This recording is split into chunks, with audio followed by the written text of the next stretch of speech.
നമസ്കാരം, big brother റിവ്യൂയിലേക്ക് സ്വാഗതം. ഇന്നലെ ജാസ്മിൻ കൊടുത്ത ഒരു സ്റ്റേറ്റ്മെൻ്റ് ആയിരുന്നു, നോർമലായിട്ട് ഒരു ഹഗ് ചെയ്യണതും നെറ്റിയിലൊരു കിസ് ചെയ്യണതും ഒക്കെ ഒരു നോർമലായിട്ടുള്ള കാര്യമാണ്, ഇത്ര പോലും ജനങ്ങൾക്ക് മനസ്സിലാവുന്നില്ലേ എന്നായിട്ടാണ് ചോദിക്കണത്.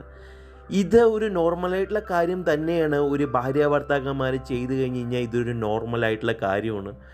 അതേ സ്ഥാനത്ത് ഫ്രണ്ട്ഷിപ്പ് എന്നുള്ള പേരിൽ ഈ പ്രവർത്തികൾ ഒരു ആണും പെണ്ണും കൂടി ചെയ്യുമ്പോൾ അതിനെ ആൾക്കാരൊരു തെറ്റായ രീതിയിലാണ് കാണുക എന്നാണ് എനിക്ക് ഒരു തോന്നുന്നത്. പൊതുവെ ഇപ്പോൾ ഇവർ രണ്ടുപേരും മീൻസ് ഈ നോർമലി ഈ ഹഗ് ചെയ്യണു, കിസ് ചെയ്യണു എന്നൊക്കെ ചെയ്യണത്, മീൻസ് നെറ്റിയിൽ കിസ് ചെയ്യണു എന്നൊക്കെ ചെയ്യണത് ഒരു നോർമലായിട്ടുള്ള കാര്യമാണെന്ന് പറഞ്ഞാൽ ഈ സൊസൈറ്റിയിൽ പറഞ്ഞ് പടർത്തുകയാണ് ചെയ്യണത്. ഇവർ ഈ ഇപ്പോഴത്തെ ഈ ചെറുപ്പക്കാർക്കും ഇപ്പോഴത്തെ ഈ ചെറിയ കുട്ടികൾക്ക് എന്ത് മെസ്സേജാണ് കൊടുക്കണമെന്നാണ് എനിക്ക് ചോദിക്കാനുള്ളത്. മീൻസ് ഒരു തെറ്റായ മെസ്സേജ് അല്ലേ കൊടുക്കണത് ഈ വ്യക്തികൾ രണ്ടുപേരും കൂടി ഇരുന്നിട്ട്?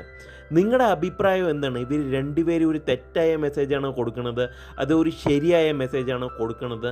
അത് മാത്രമല്ല, ഈ കാര്യം മീൻസ് ഈ നോർമലായിട്ട് ഹഗ് ചെയ്യണതും കിസ് ചെയ്യണതൊക്കെ നോർമലായിട്ടുള്ള കാര്യം ആണോ അല്ലയോ? നിങ്ങൾക്ക് എന്താ തോന്നണത് എന്നുള്ളത് താഴെ കമൻറ്റ് ചെയ്ത് പറയുക. നന്ദി, നമസ്കാരം.